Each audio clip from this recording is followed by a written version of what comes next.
La Chambre haute du Parlement est déjà à pied d'œuvre après la rentrée parlementaire de la session ordinaire du mois de mars. Pour la séance plénière de ce lundi, 3 points essentiellement étaient à l'ordre du jour, notamment une communication relative aux dispositions des travaux en commission par groupe parlementaire au sein du Sénat.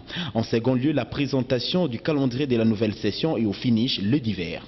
Par le biais du rapporteur adjoint du Sénat qui a rendu public la mouture de ces calendriers qui reprend entre autres la validation des mandats des suppléants des sénateurs qui ont quitté cette chambre, le projet de l'important statut des huissiers de justice et tant d'autres. Le Sénat s'attelle promptement à balayer toutes les grandes questions de l'heure au cours de la dite session qui s'annonce très abondante.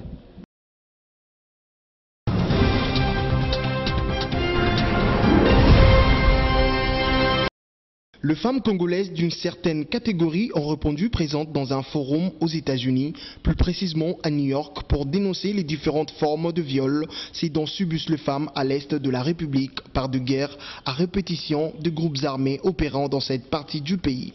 Faisant part à ces forums, l'honorable Henriette Ouamon, élu de la Funa, a suivi avec beaucoup d'attention le discours prononcé par le ministre du Genre au concours de ses assises. Pour sa part, elle a matélé sur la locution de la ministre du Genre. L'impression, c'est vraiment une impression de satisfaction parce que Madame la ministre du Genre a bien épinglé les problèmes de la femme congolaise et en général et de la femme de l'Est en particulier, avec tous les problèmes que toutes ces femmes de l'Est subissent à l'Est du pays, en passant des viols, en passant par les viols et par les atrocités. D'ailleurs, on a amené les images des calicots qui le démontrent. Et donc, il fallait bien qu'elle puisse en parler. Et elle a bien parlé de tout cela et vraiment, nous sommes très contents. Que la communauté puisse réagir à tous ces problèmes et qu'à l'est du pays, au Congo, qu'il y ait vraiment un changement par rapport à tous ces problèmes que les femmes sont en train de subir là-bas. Dans la même délégation partie aux États-Unis, d'autres femmes de différentes structures de femmes congolaises ont eu également à se prononcer juste après ces assises.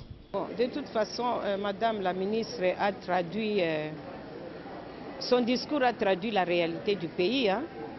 Au fait, si ailleurs, dans d'autres pays, les violences sexuelles sont des violences liées aux comportements sociaux, mais en Afrique et en RDC, en plus du comportement social, mais nous constatons que les violences sexuelles sont surtout liées au conflit armé.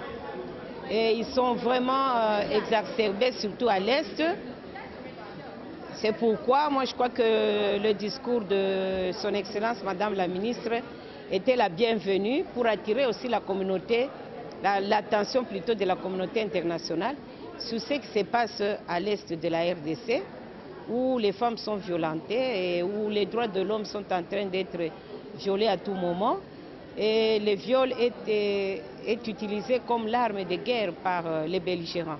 Cette présence massive de femmes congolaises aux États-Unis démontre combien elles partagent la même passion de la paix et de la non-violence à même titre que celles qui souffrent à l'est du pays.